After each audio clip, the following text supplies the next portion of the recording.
The words fell like a blade across the marble floor. "You really wore that to a billionaire's gala." The voice cut through the elegant jazz and the soft chime of crystal glasses. For a moment the room froze. Only the sharp tone of Lauren Whitfield remained, the 33-year-old CEO of Whitfield Systems, a blonde woman in a blazing red sequin gown, standing beneath the gaze of hundreds of guests. At the far end of the hall, under the glow of the city's grandest crystal chandelier, Maya Bennett, 45, CEO of Helios Global and one of the top 50 women in power, slowly lifted her head. Her eyes didn't waver, only deepened. The amber silk gown she wore traced her slender frame, simple yet so refined that only a truly discerning eye could recognize its quiet luxury. No diamonds, no flashy brands, just stillness and the aura of someone who had weathered storms without losing herself. But to Lauren, that silence was an invitation to a power game. Her faint laugh sliced through the saxophone melody. "Oh, it's brave to wear that color here." A few soft laughs rippled around the room. Some guests turned to look polite smiles, hiding eyes full of judgment. A young man in a tuxedo whispered, "She looks like hotel staff." A woman with a pearl necklace chuckled. "Probably wandered in by mistake." None of them knew that the woman they were mocking was the one who held the power to sign contracts, deciding the fate of half the companies in that ballroom. Maya didn't respond. She lifted her glass of waterlight, glinting off the rim, every motion, slow, deliberate, precise, the same way she handled every deal, never letting emotion lead, only resolve. But Lauren wasn't done. She twirled her glass of red wine, the chandelier's reflection shimmering over her perfectly made-up face. "Ballroom couture, darling. You should try it sometime." "Oh, wait, perhaps you can't afford it." The whispers swelled. Some guests grimaced at the cruelty. Others laughed harsh, eager to prove they belonged to the right class. And in the center of it all, Maya merely blinked. She had heard that tone too many times from the day she was turned away at a university gala because she didn't look the part, to the moment a bank denied her first loan for Helios, claiming her idea was too bold for someone like her. She had lived long enough to know silence had its own language, and sometimes it spoke louder than 1,000 defenses. The jazz continued, but its rhythm felt distant now. Across the room, the host tried to resume the evening's program, yet the crowd's attention stayed fixed on the two women, one wrapped in superficial glamour and one radiating true light. Lauren's gaze flicked toward Maya like a blade against silk. She relished this being watched, controlling the room through disdain. "Someone like you?" she said sweetly, her voice dripping with mockery. "You came here looking for connections, didn't you?" Maya set her glass down, lifted her chin slightly. "No," she said softly. "I've already met the person I came to find." The air shattered. The reply was light as air, but struck with the force of a punch. Lauren froze mid-smile. A few guests blinked, unsure how to react.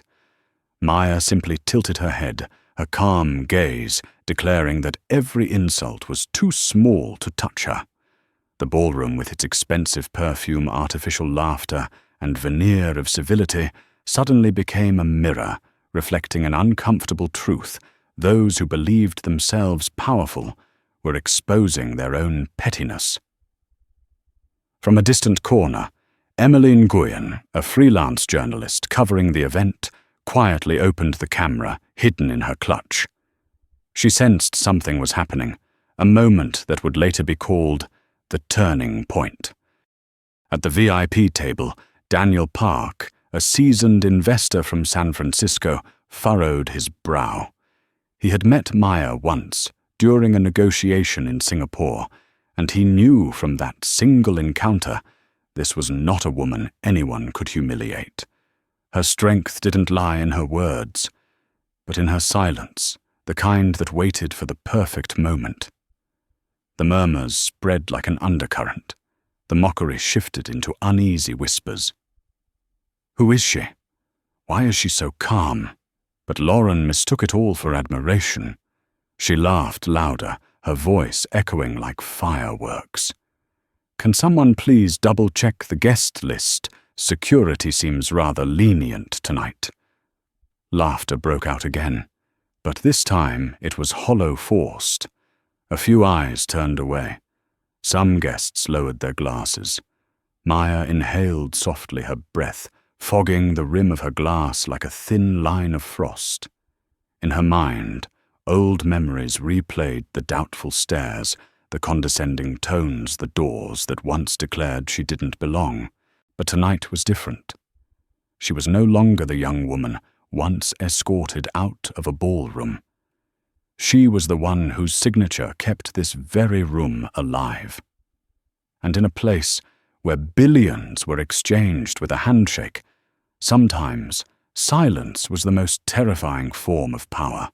When the chandelier's light reflected off her amber gown, Maya seemed to glow from within. Meanwhile, Lauren, though standing in the center, suddenly appeared small, lost in a brilliance she couldn't comprehend, the radiance of dignity. Tonight there were no weapons, no shouting, yet everyone knew the battle had begun. And Maya Bennett, the quiet woman at the last table, had just made the first move. The jazz shifted to a softer rhythm, but no one was truly listening. The entire ballroom, from the bar to the VIP tables, was watching the two women as if they were the center of a small universe.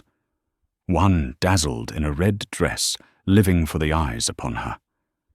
The other sat quietly in amber silk, existing beyond them.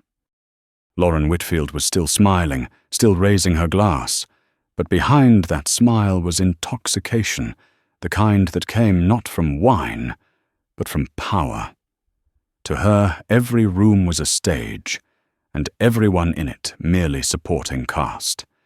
Every step, every tilt of her hair was choreographed like a camera scene. She couldn't stand it when someone entered without trying, yet effortlessly shifted the air in the room. Maya Bennett was that someone. Lauren saw her and felt something she couldn't describe, a strange unease, as if looking into a mirror that reflected her own emptiness. And instead of facing that fear, she did what the insecure always do, she mocked. "She's ruining her own night," a man whispered at the next table. "Lauren's going too far." The woman beside him smirked. "Don't be foolish. Lauren knows exactly what she's doing. She always wins." But wins what? In Maya's eyes, what Lauren clung to wasn't power. It was illusion. She remained still. But in her mind, every insult that had just been thrown at her became another thread in a long tapestry of arrogance she had faced her whole life. When she was a student, she'd been rejected from a startup conference because she didn't fit the image of a young entrepreneur. When she started her company, the bank denied her a loan because the tech market is for men. And now, sitting here at a gala, funded by her own partners, she was still being asked, "Are you sure you belong here?" Maya's patience wasn't weakness. It was armor forged from years of being underestimated, from doors that slammed shut until she opened them herself. Lauren's voice rose, laced with liquor and vanity. "See, gentlemen, this year's gala is truly diverse. Even the staff joined the celebration. Laughter broke out, but unevenly. Some glanced at each other uneasy. In the corner, Emmeline Nguyen was recording non-stop. She wasn't just filming, she was documenting history. Her face tense, her eyes fixed on Maya, her heart beating faster with every insult. She's not reacting, Emily thought. Not at all. My God, this isn't silence, this is strategy. At a distant table, Daniel Park set his glass down, fingers interlaced. He leaned toward his wife. "She's waiting," he whispered. Not out of fear, but to let them expose themselves. His wife nodded slowly. "Lauren's going to destroy herself, isn't she?" Daniel exhaled. "Yes. Smart people don't need to shout. They just wait for fools to make noise." On stage, the host tried to regain control. "Ladies and gentlemen, may I now?" But Lauren stood up, interrupting him with the clink of her glass against the microphone. "Sorry, just a moment." Every head turned toward her. She gave a cinematic smile and tilted her head toward Maya. "Which table are you at, dear? I'd like to thank you for making my evening more entertaining." A few awkward laughs rippled through the crowd, but to those who had lived long enough, it wasn't humor anymore, it was cruelty. Lauren took a few steps closer. "If you're lost, the exit's that way. And if you're looking for work, I think the kitchen still needs help." Her words dropped into the silence like ice water across the room. Maya looked up. The light hit her face, glinting in her deep brown eyes. No anger, no fear. Only the clarity of someone who had seen too much. She met Lauren's gaze, unwavering, unflinching, and smiled softly, like wind brushing against still water. Suddenly the laughter faded. A few guests didn't know why, but they felt something close to shame. Lauren sensed it, but instead of stopping, she raised her voice, louder, instinctively, like someone who believed volume could drown out doubt. "Not answering. Afraid, are we? Maybe I should call security to help you find your proper place." Her words echoed, but now no one responded. The air shifted. Tight. Cold. At the VIP table, Daniel Park sat upright, eyes sharpening. He knew this signal. This was the moment just before everything turned. Emily raised her camera closer, her hands trembling slightly. Lauren was still smiling, but her voice trembled faintly, like a string stretched too tight. "You're silent because you're scared, aren't you?" she sneered. "Cat got your tongue, darling, 1 second. 2. Then Maya lifted her glass of water, touched it to her lips, and set it down without spilling a drop. The entire room watched that single motion, small, precise, yet filled with power. She didn't need to speak, because by now everyone was hearing the silence itself. Lauren lost her footing, not physically, but within the moment. She was used to flattery, to laughter echoing back at her. But now the very room she had ruled was tilting towards the quiet woman across the floor. She tried to seize control again, like someone falling, trying to grab the air. Lauren swirled her wine, lifted her chin high. "Fine," she said, her tone sharp. "If silence is all you have, let me help you shine." Her eyes flashed. A smile, a flick of the wrist. The red wine spilled across the table, sliding over the amber silk, like blood on flame. The glass struck the table with a chilling crack that sliced through the air. No one breathed. Maya looked down at the spreading stain, then up again. The world seemed to slow, the lights, the music, even the beating of hearts. Lauren covered her mouth in feigned shock, her voice sugar-sweet. "Oh dear, how clumsy of me. But I'm sure you're used to that." A few weak laughs, forced and hollow. But no one dared laugh for real anymore. Emily whispered, her voice trembling. She did it on purpose. "I got it all on camera." Daniel Park shook his head. She just made the biggest mistake of her life. At the host's table, Charles Beaumont, the man who organized the gala, finally stood. His eyes narrowed. He recognized Maya, the very woman whose company his firm was seeking investment from, and he realized Lauren had just poured wine on her own future. Maya calmly placed a napkin over the stain as if signing a verdict. She didn't speak, but everyone in the room heard the unspoken words I remember. No shouting, no retaliation. Because at that moment, every gaze in the ballroom, even from those who had once laughed, shifted direction. From Lauren to Maya. In that silence, no one saw an out-of-place guest anymore, but the epicenter of power waiting to be unleashed. The gala wasn't over, but the balance had already changed, and only Lauren, the woman standing in the spotlight, had yet to realize that the light was about to burn her. The only sound was wine dripping from the table's edge onto the marble floor. Drip, drip, drip, each drop, ringing like a countdown to something about to explode. Lauren Whitfield still stood there, glass tilted in her hand, a half-smile straining to sell accident, but her face was tight, like an actor who had forgotten her lines under the spotlight. "Oh, I'm so clumsy," she drawled, the sweetness overdone. "I do hope that dress isn't a rental." A few laughs slipped out, weak and forced.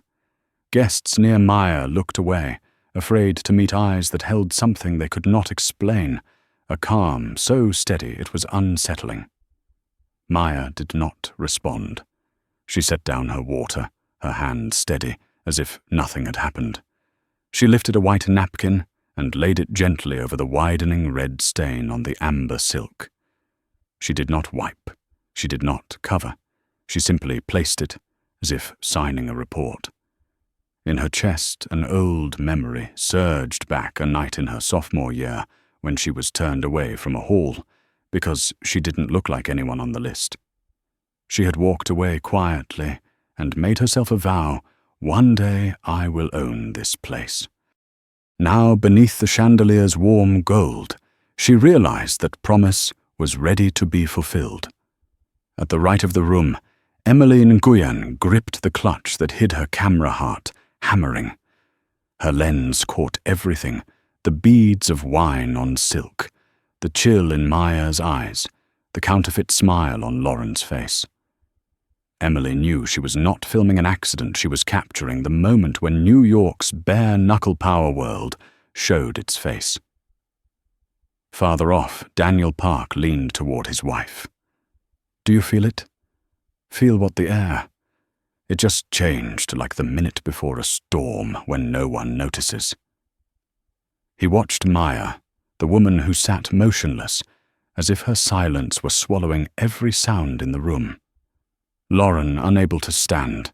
The quiet shattered it with a high, glassy laugh. "Could someone call security for me? I'm afraid she might spill wine on the next table, too." Chuckles dripped here and there, but no one dared answer. Two men in black suits at the corner. The security staff began to move.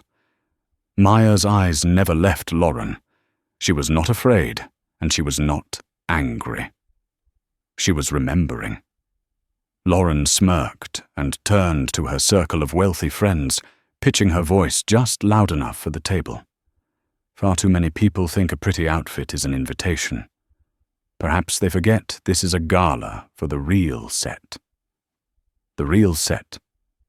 The two words echoed in Maya's head like the click of a lock. She had heard them all her life. As an intern, her old boss had said, "We need someone who fits the brand image better." During her first contract negotiation, a counterpart had murmured, "I hear you are very driven." Quite surprising given where you come from. Lauren did not know that every syllable she spoke tonight pressed into those memories, and that instead of wounding Maya, it sharpened her will. One of the guards dipped his head. "Ma'am, is there a problem we can help with?" Lauren smiled and pointed straight at Maya. "This woman. I don't believe she is on the guest list. Please escort her out." The air froze. The music thinned as if strangled. Every gaze swung to the side table where Maya sat. Instead of flinching, Maya tilted her head slightly. "Are you sure?" she asked, light but precise. The guard hesitated, scanning the room for a signal from the hosts. At the VIP table, Charles Beaumont, the gala chair, rose. His eyes narrowed as he looked at Maya. Memory returned. Board meetings, investment agreements, that familiar signature, Maya Bennett, CEO of Helios Global. A number flashed in his mind, $4.9 billion. A deal Lauren's company needed to survive. In that instant, he knew Lauren had just tied her own noose. He did not stop it. He wanted to see what Maya would do. He knew people like her, when silent too long, move in ways that make the world hold still. Maya exhaled softly, then reached for the small black clutch at her side. Lauren folded her arms, a scoffing smile. "What is it calling a ride? Or are you going to live stream an apology?" No one laughed. Only a small tone sounded as Maya unlocked her phone. The motion was slow and exact. She lifted it to her ear. "Initiate Protocol 7. Her voice was not loud, yet it carried. Each word landed like metal on stone. Lauren frowned. "What?" The reply came clean through the speaker. "Yes, Ms. Bennett. Pulling up the Whitfield Systems merger file now." A ripple ran across the room. Whispers rose. "Bennett-Whitfield merger, Helios Global." Phones appeared. Emily stared into her viewfinder, heart racing. She is not just someone. She is the signer on the $4.9 billion deal with Lauren's company. Lauren started to laugh, but it trembled. "You're joking? That is impossible." Maya looked up, her gaze, a thin blade through the air. "Effective immediately. Freeze all transactions. Cancel every pending transfer. Notify the Helios board." The voice on the phone confirmed. "Confirmed. Executing now." Lauren stared. An invisible chill swept the room. The jazz had gone silent. All anyone could hear was the beat of their own hearts. Daniel Park set his hand on the table and murmured to his wife, "See it." She just turned the board with a sentence. Lauren stepped back. "What are you doing? Do you know who you are talking to?" Maya stood. The chair slid back with a soft scrape on stone. The amber silk caught the warm light, the red stain spreading like a flame, just lit. She faced Lauren. Her voice was not loud, but it was so sharp the room held its breath. "You think I do not belong here?" A beat. "But the truth is, this place exists because of me." The line cut through the air. Some mouths fell open. Others rose from their seats without knowing whether it was shock or respect that moved them. Lauren's mouth opened, but no words came. Maya continued, slow and exact. "I am the one funding the $4.9 billion deal your company depends on. And as of this moment, that deal no longer exists." A wave of sharp breaths swept the room. A phone buzzed in Lauren's hand. She pulled it out, fingers shaking. The screen read, "Transaction cancelled files. Revoked access terminated." Color drained from her face. The glass fell and shattered. In that instant, everything flipped. Eyes that had mocked Maya now carried fear and regard. The whispers dissolved into absolute quiet. In the corner, Emily held her breath, camera steady. She whispered. She didn't retaliate. She taught the whole room what dignity looks like.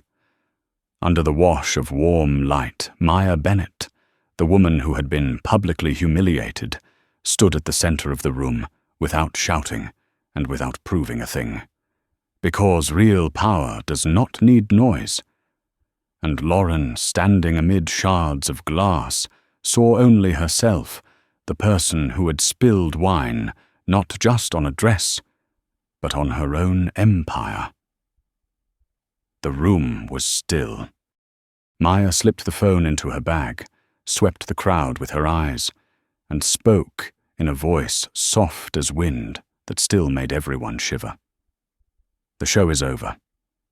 That night the Astoria Grand still blazed with light, But everyone knew the beam no longer shone for Lauren Whitfield. It had found the one who truly deserved it. The grand hall of the Astoria still gleamed with light, but the air had changed color. The chandeliers still shimmered, the champagne still bubbled, yet everyone knew the Billionaire's Gala had turned into a courtroom. And the one holding the power to deliver judgment was not the host, not the board, but the woman standing in the center of the floor, Maya Bennett. She didn't need a microphone or a stage. A single glance from her was enough to make 100 people fall silent. Lauren Whitfield, the woman who once commanded every room with a smile and a name, now trembled under a circle of eyes.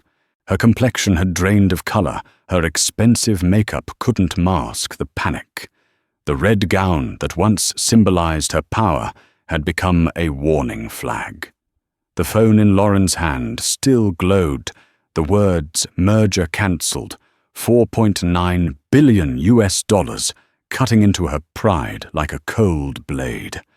Every passing second sank her deeper into dread, because she knew more than a deal had just vanished. Her reputation, her position, the career she built on illusion were crumbling like sand under the tide. No, this can't be," she stammered, her voice hoarse.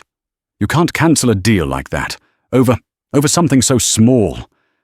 Maya turned toward her, her expression calm as still water. Something small. Her voice wasn't raised yet. It filled the room. "You call humiliating someone in front of hundreds of people a small thing?" Lauren swallowed hard, stepping back half a pace.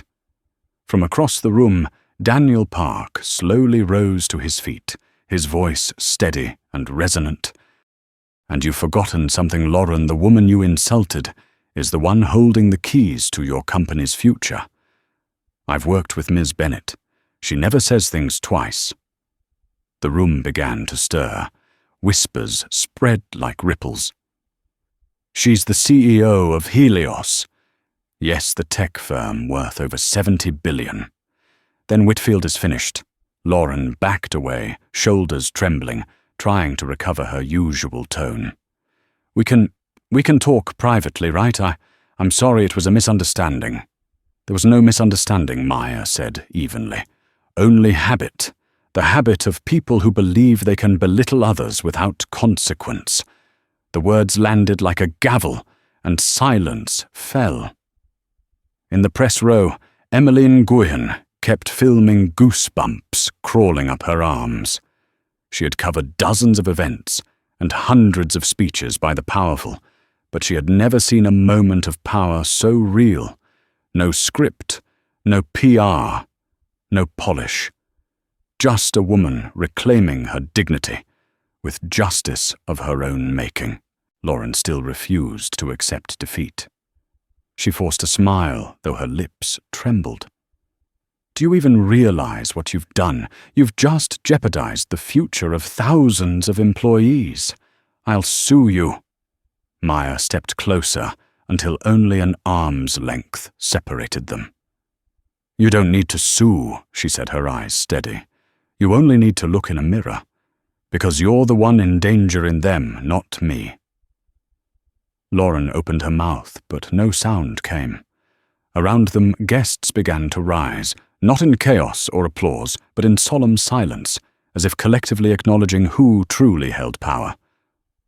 Charles Beaumont. The gala's host finally approached his face, uneasy. "Ms. Bennett," he began softly, I didn't realize things would go this far." Maya looked at him. Her eyes held no anger, only cold clarity. "You know," she said, her voice gentle, but heavy silence is a choice, too. And sometimes it makes us accomplices." Charles bowed his head, unable to reply. Emily kept filming, her hands trembling, but her lens fixed. She knew this was the moment that would go viral by morning. The headline almost wrote itself in her mind.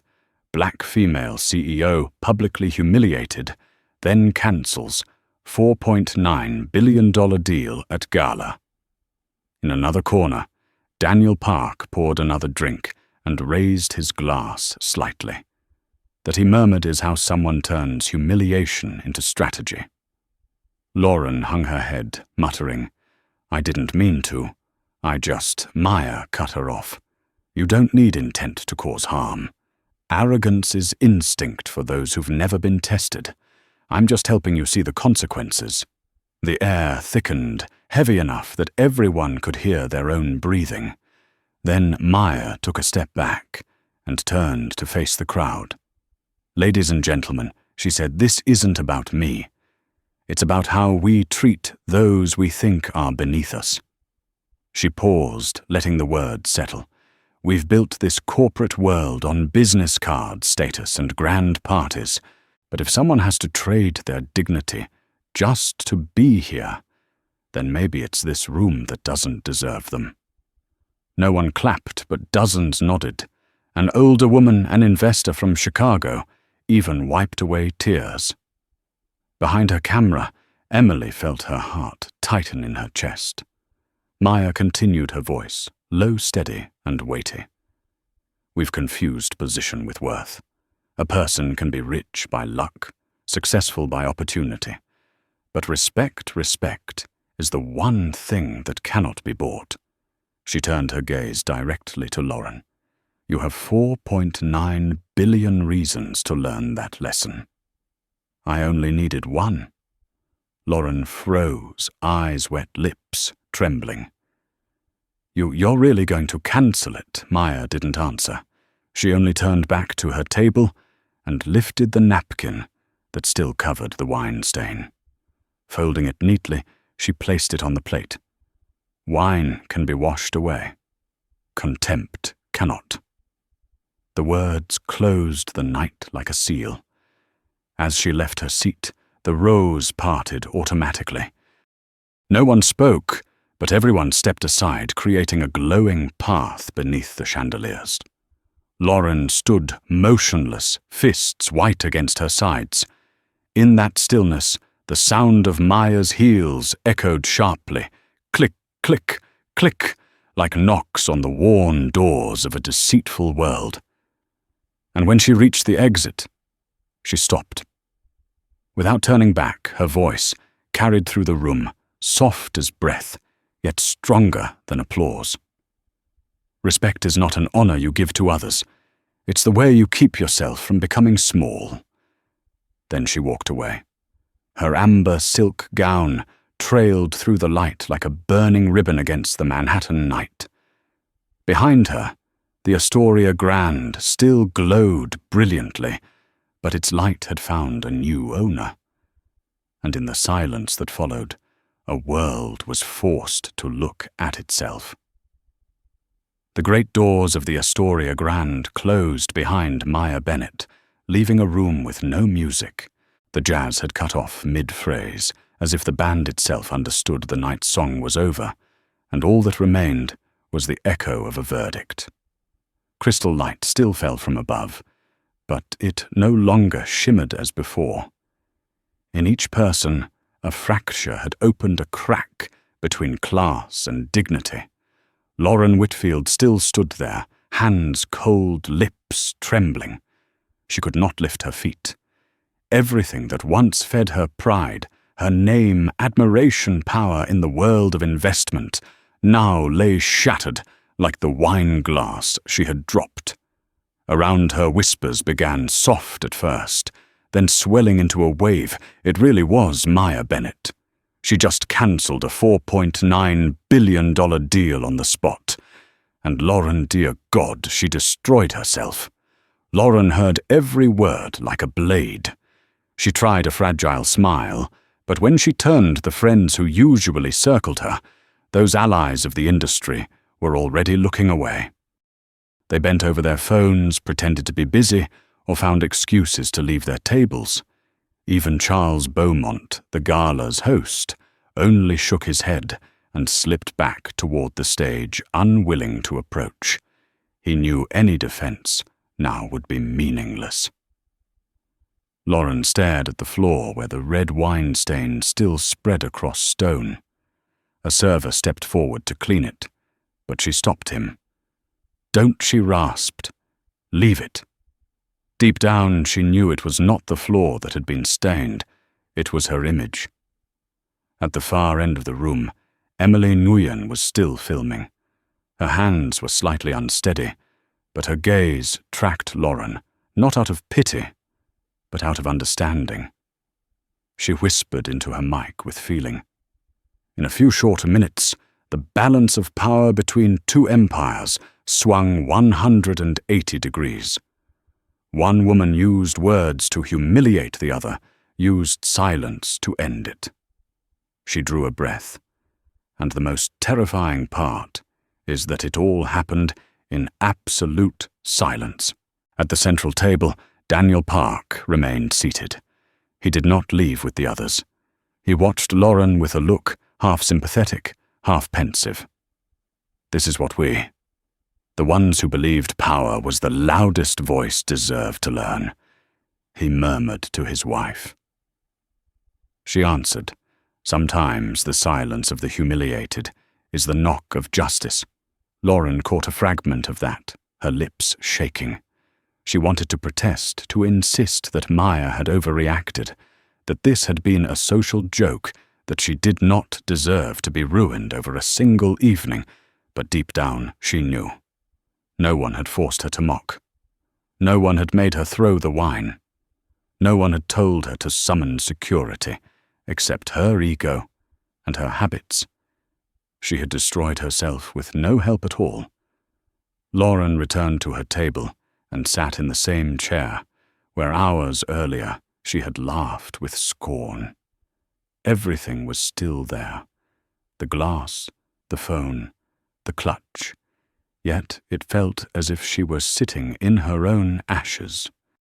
She opened her phone, and a cascade of emails poured in. Urgent deal cancellation confirmed. Board requests emergency meeting at 7 a.m. Investor confidence dropping, need a statement. Each line was a shard of cold reality. Lauren began to cry, not for the money, but because for the first time in her life, she felt small. Outside, Maya Bennett stood beneath the hotel awning, where a fine rain had begun to fall.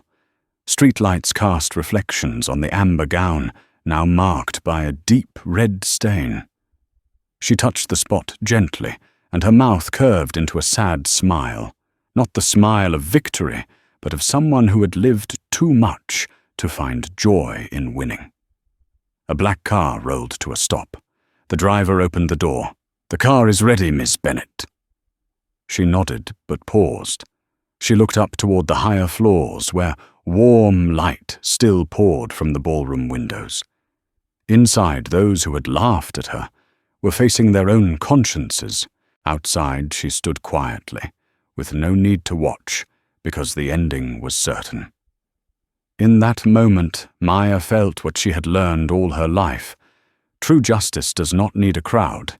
It only needs the right ears. She turned to the driver, headquarters at Helios. The car pulled away, the engine sound folding into the damp hush of New York after rain. Inside the ballroom, Emily sat alone. She reviewed the footage in her camera, the shot of Lauren flinging the wine, the look in Maya's eyes, the line, "Initiate Protocol 7."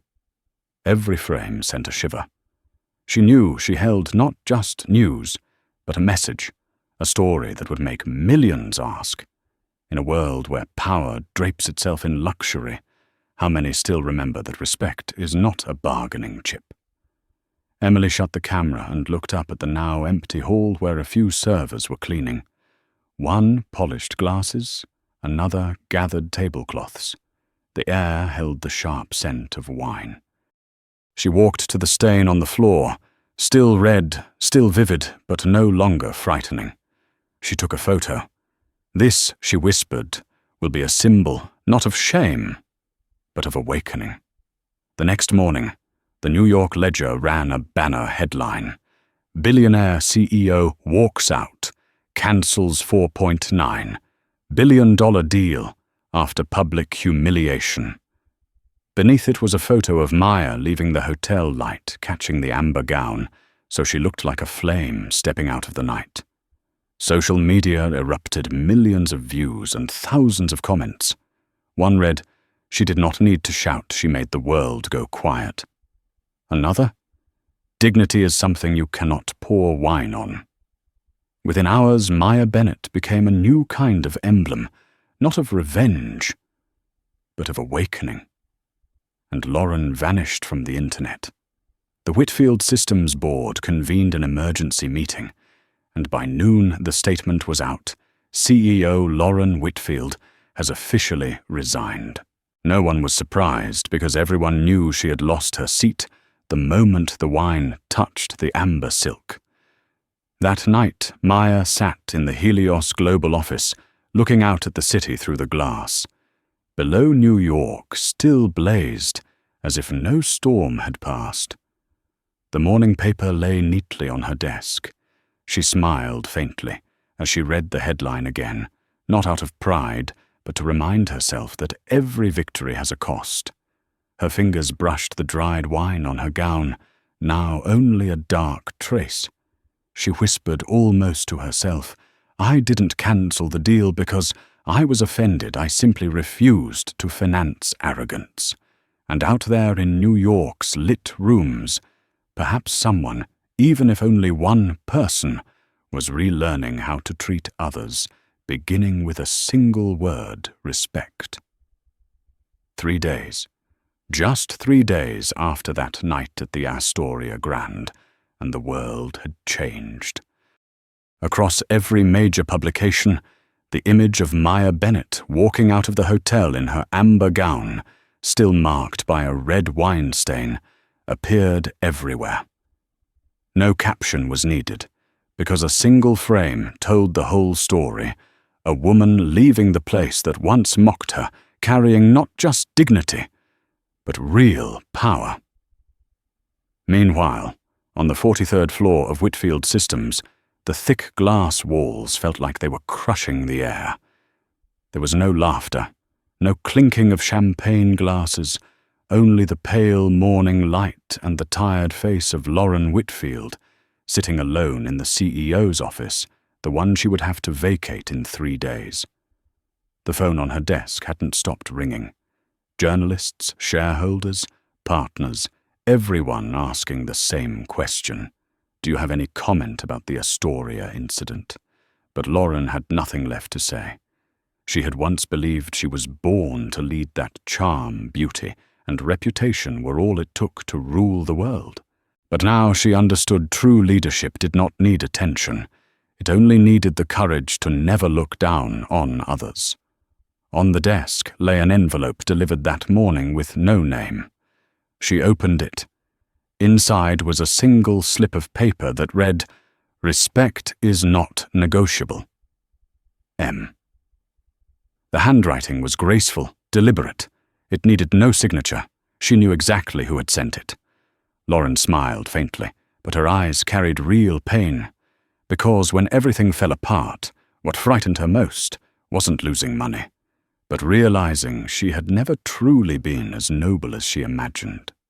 Across the city, Maya Bennett sat in the Helios Global boardroom.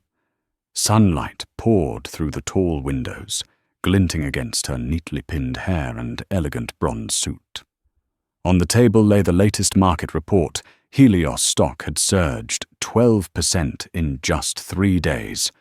Advisors and executives offered their congratulations, but Maya stayed silent. She did not smile. She felt no pride. She thought only of one thing, that respect could never be measured in stock prices.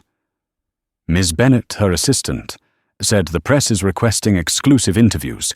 CNN, Forbes, the Financial Chronicle, they all want to hear you talk about the power of silence.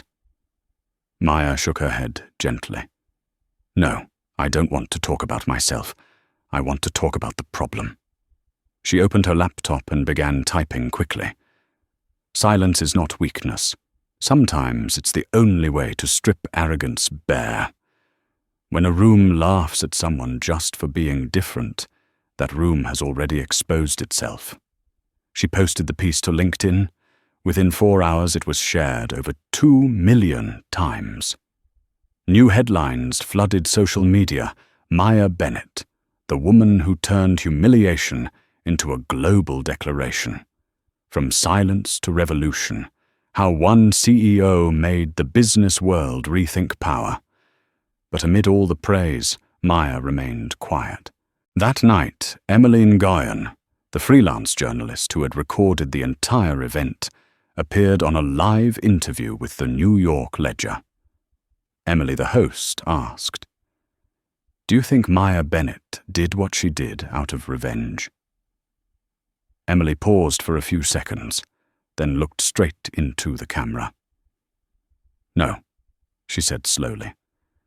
"I think she did it to end a cycle. Not everyone gets the chance to show the world that real power doesn't need to shout. She just chose the right moment to let truth speak for itself." The video spread like wildfire. Among thousands of comments, one was pinned to the top. She didn't destroy anyone. She simply let them expose themselves. The next morning, Lauren arrived at Helios headquarters. No entourage, no notice. When she entered the lobby, the receptionist froze for a moment, but Maya had already seen her from across the room. She gestured for security to stand down and walked forward, her heels striking the marble floor with measured confidence. Two women, two worlds that had once collided like fire and water, now faced each other under the soft light of morning. Lauren spoke first, her voice hoarse but honest. "I didn't come to ask for forgiveness. I came to say thank you." Maya met her gaze, silent. Lauren swallowed, then continued, "Thank you for teaching me a lesson no business school ever could. I used to think power meant making others go quiet. Now I understand real power is knowing when to be silent yourself." A pause hung in the air. Maya nodded gently, her tone calm, soft, as the wind after rain. "What you just said is worth more than 4.9 billion. Lauren gave a fragile smile as tears slipped down her cheeks. She turned to leave, but before reaching the door she stopped. "You don't have to hold a grudge," she said quietly. "I've punished myself enough." Maya replied, her voice no louder than a breath. "No, Lauren, I never held a grudge. I only reflected." The glass door closed behind her. Lauren left, not as a powerful CEO, but as a person beginning to learn humility. Back at her desk, Maya's assistant approached. "There's a call from Tokyo. They want to reopen the Helios Armitage deal, and Ms. Park sent an invitation for you to speak at the summit on ethics in leadership." Maya smiled faintly. She stood looking out the window where sunlight spilled over the city. "All right," she said. "Set it up. But not to talk about me. I want to talk about the awakening of rooms." Outside New York buzzed as always. But beneath the noise, a quiet wave was spreading, not loud, not showy, just steadily reshaping how people treated one another. A lesson born from a night of silence, a reminder that dignity needs no microphone, only the courage to stand firm when others try to push you down. And as Maya closed her laptop, she whispered to herself a final reminder. Never underestimate the strength of those who stay silent, because they are the ones who make the world speak again with respect. A month passed, but the tremor from that night at the Astoria Grand had not faded. People called it many names. The Gala reckoning the 4.9 billion. Lesson, or simply the night of silence. Maya Bennett's story had crossed America's borders.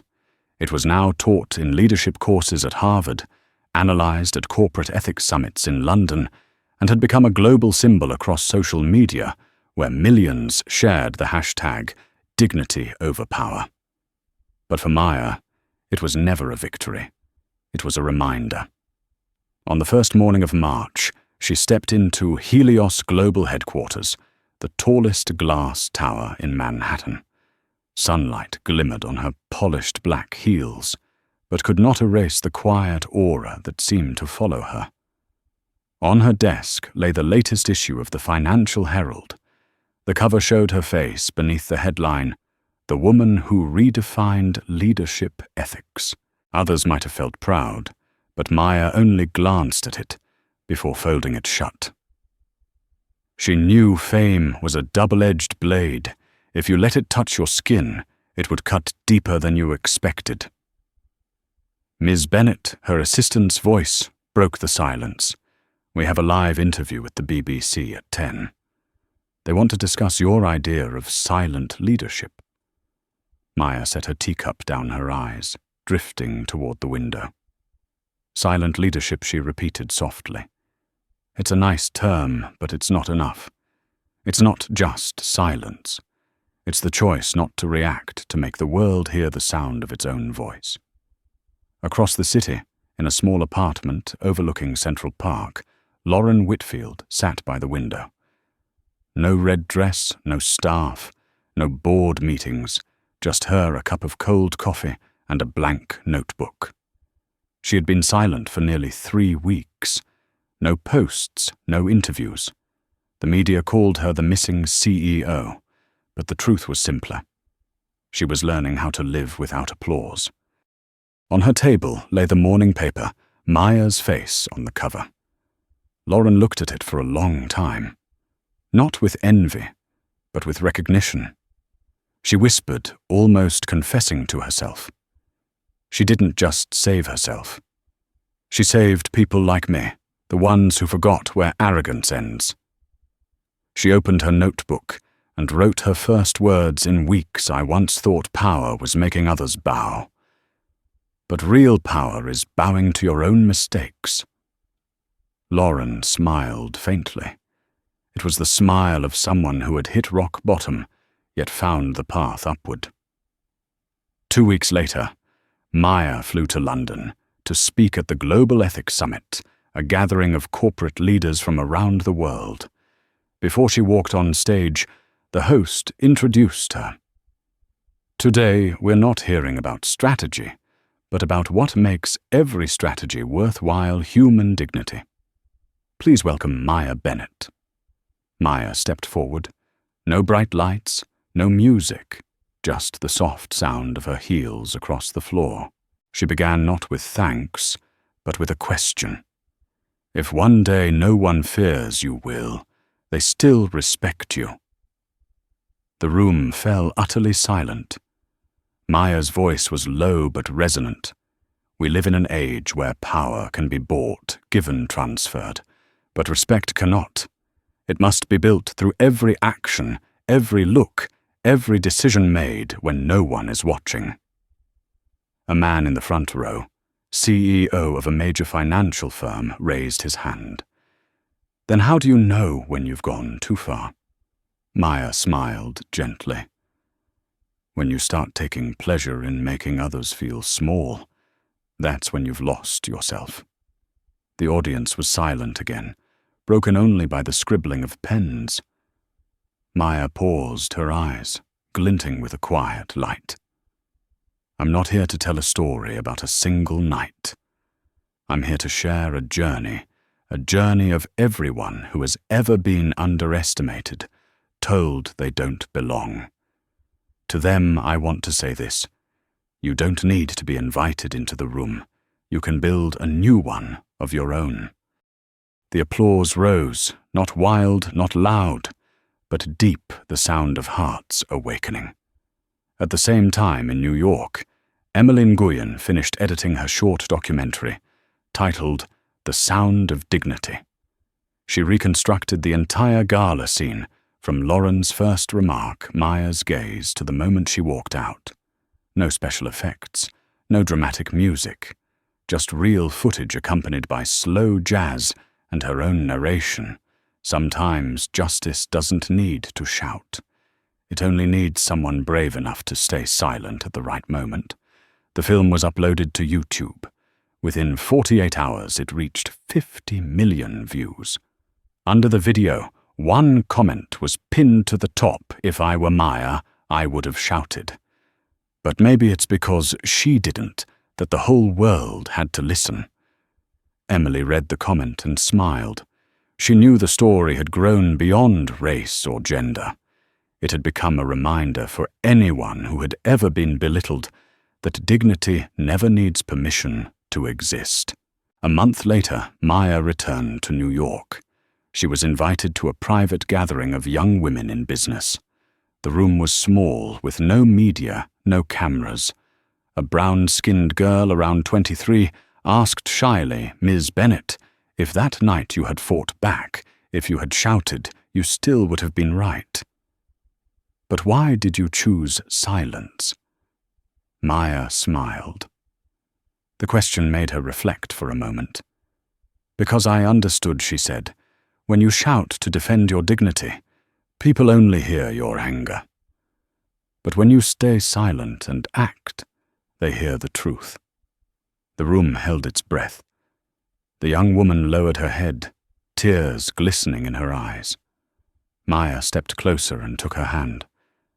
Don't be afraid when they laugh, she said softly. Be afraid when you start believing their laughter defines your worth. That evening, Maya walked alone through Times Square. On the massive LED screens, Emily's video played again, the image of the woman in an amber gown, standing tall in a sea of silence. Maya stopped and looked at herself on the screen. A small smile appeared. Not one of pride, but of gratitude. Because she understood true strength does not live in applause or awards. True strength is when you leave a room, and that room is never the same again. And in the dazzling night of New York, a voice rose from the screen above a quote from her London speech that had become a global emblem. Respect is not a privilege. It is the duty of those with power. Maya lifted her gaze to the glowing words, the night wind brushing gently through her hair. And for the first time in many years, she smiled genuinely. Not because she had won, but because at last the world had begun to listen with its heart. 2 months after the fateful night at the Astoria Grand, the name Maya Bennett was no longer just a viral story. It had become a chapter in the history of ethical leadership. The story of the woman who didn't shout was now cited in MBA classrooms, discussed at economic forums, and printed on motivational posters in offices around the world. On the screens of Times Square, one line still lit up every night: respect is not negotiable. And on the top floor of Helios Global, Maya continued working as usual. No crown, no spotlight, only meetings, numbers, and people who believed in her. One morning, her assistant entered, holding a crisp white invitation. Ms. Bennett, the United Nations has sent an official request. They'd like you to speak at the International Conference on Business Ethics. This year's theme is The Human Code of Power. Maya paused for a moment. Geneva, yes, ma'am. Heads of state and global CEOs will all be there. She nodded. It was time to speak, not just for herself, but for everyone who had ever been underestimated in the very rooms they helped build. 3 weeks later, Geneva, Switzerland. The International Conference Center gleamed under the clear European sky. Thousands of delegates, journalists, and some of the biggest names in global business filled the venue. In the front row sat Kenji Watanabe, Daniel Park, and Emily Nguyen, now a senior correspondent for the Financial Herald, invited to cover what was being called a historic address.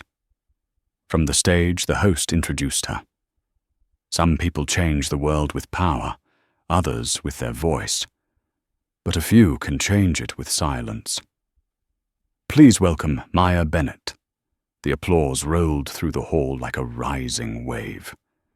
Maya stepped out in a simple ivory suit, her face calm, unadorned by jewelry or bright lipstick. her eyes glowing with the fire forged through years of being underestimated. She began.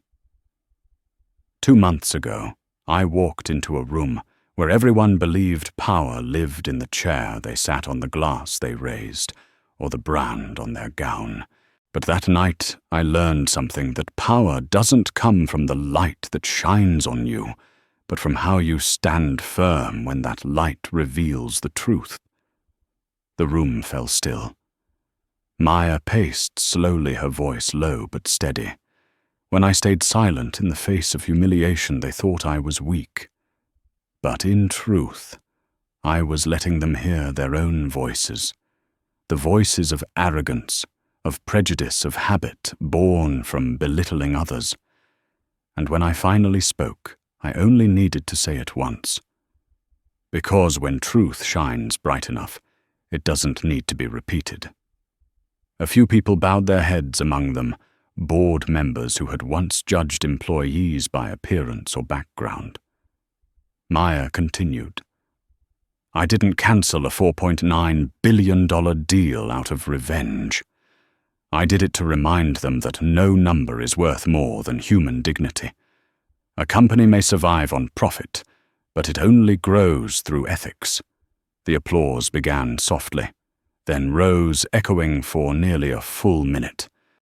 But Maya raised her hand for quiet. She smiled faintly and spoke again. I know the world doesn't change after one speech, just as I can't teach anyone how to respect others. I can only prove that no one loses anything by being kind. But the world loses a great deal when we forget to be. The stage lights cast a warm glow across her face, reflecting in her eyes. From the press row, Emily Nguyen found tears running down her cheeks. She remembered that night, Maya sitting in silence, amid laughter and scorn, her steady gaze unbroken. Now she understood this was no longer a woman speaking. This was a moment of awakening. When the speech ended, reporters rushed forward, but Maya simply said, If I can leave the world with one thing, let it be a simple reminder. Respect is not a choice. It is an obligation for anyone who holds power. At that same moment in New York, inside a university economics class, a professor paused a video of Maya's speech. The frame froze on the moment she said, True power is the ability to stay calm in the storm. The professor looked at his students. What do you think? A young man raised his hand. I think she won because she didn't try to win. She just stayed true to herself, and that made everyone else reflect. The class nodded in agreement. At the back, a young brown-skinned woman was writing intently. On her page, she wrote, You don't need to shout to change the world. You only need the courage not to stay silent at the wrong time. That evening, Maya sat by her hotel window, overlooking Lake Geneva, the moon reflecting on the water. Her phone lit up a message from an unknown number. Thank you for helping me see myself again. L. Maya read it and smiled softly. She knew who it was.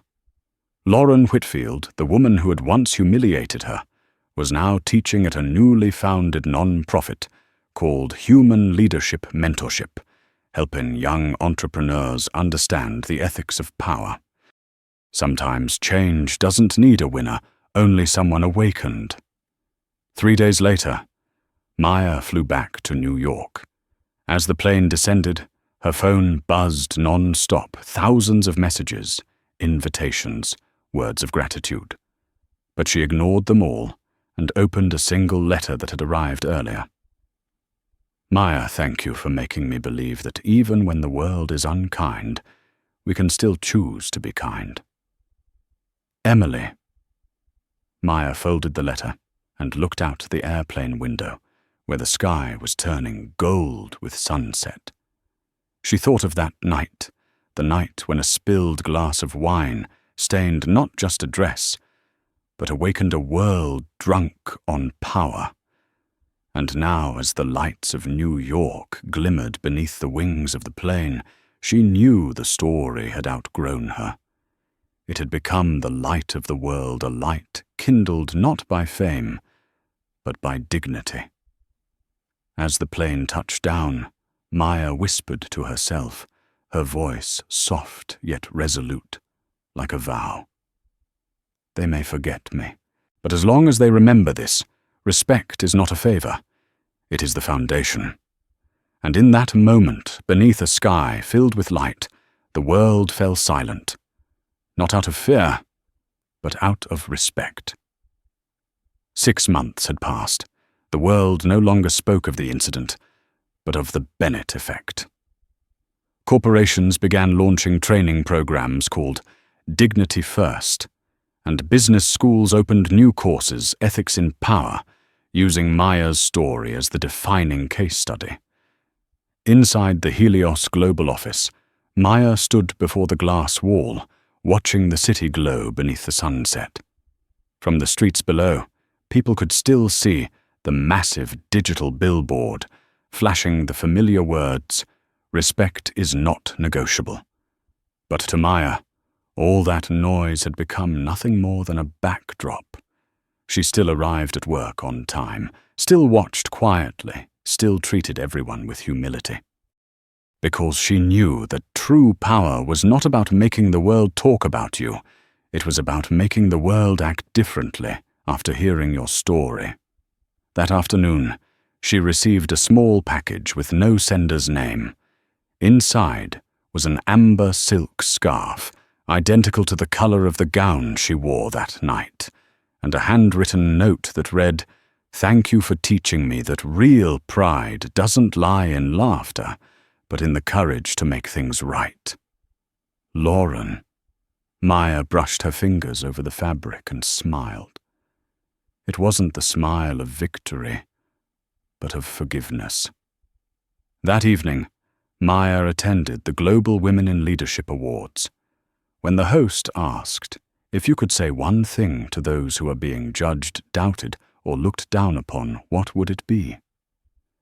Maya replied, her voice soft yet carrying across the hall, "Don't try to make them like you. Make them respect you by never losing yourself." The entire hall rose to its feet in applause. The lights shone down, reflecting in Maya's eyes not the light of glory, but of peace. From the press row, Emmeline Nguyen lowered her camera eyes, glistening. She knew this was not the end of a story. It was the beginning of a new chapter, one where people finally understood that respect was not a privilege reserved for the powerful, but a duty shared by us all. And as Maya walked off the stage, stepping through the glow of the lights, she whispered to herself, "That night they poured wine on me, but I turned it into light. That light no longer belonged to Maya. It belonged to the world." 1 year had passed since that night at the Astoria Grand. The place that had once witnessed humiliation was now hosting a very different event. The Gala of Change, a night honoring women leaders who had inspired the world. The light still shimmered, the marble floor still reflected the shine of elegant shoes, but the atmosphere was no longer the same. There were no whispers, no judging eyes, only respect. On stage, the host smiled and said, "A year ago, this room was where power was misunderstood. Tonight, it's where power is redefined." When Maya Bennett stepped out, the entire hall rose to its feet, not for fame, but for what she represented, awakening. Maya looked around her eyes, meeting hundreds of faces, people who had read her story, changed the way they led, and changed the way they treated others. Her voice was soft, but carried far. "I didn't come here to talk about the past, but to thank the present. To thank you for turning one person's pain into a lesson for millions." She paused, then smiled gently. That night these lights once shone on arrogance. Tonight they shine on compassion. The applause rose not loud, but full of emotion. In the guest section, Lauren Whitfield sat quietly without title, without spotlight. When Maya's gaze found hers, they exchanged a slight nod, no words needed, because forgiveness had long taken place. Maya ended with a sentence that left the hall in silence. The world doesn't change because of those who shout the loudest, but because of those brave enough to stay silent at the right moment and to stand when it matters. The lights dimmed. The room glowed in warm illumination, and among the countless candles that were lit, one burned brighter than all the flame of dignity. It did not belong to Maya Bennett. It belonged to everyone who dared to remain true to themselves amid the storms of life. From the perspective of a leadership ethics expert, Maya Bennett's journey is not merely a story about a stained dress or a cancelled deal, but a reminder that true power is not found in silencing others, but in the ability to make the world listen with respect. She proved that dignity is not something to be given, but something to be upheld, even when humiliated under hundreds of watching eyes. Because when a person can stand for what is right without losing their composure, they don't just change the room they are in, they change the way the world operates. If you believe that respect is the foundation of all success, like this video to share that value. Subscribe to the channel to continue exploring stories where humanity is tested by power, and comment below with the phrase that expresses your belief in the worth of every human being. Hold your dignity.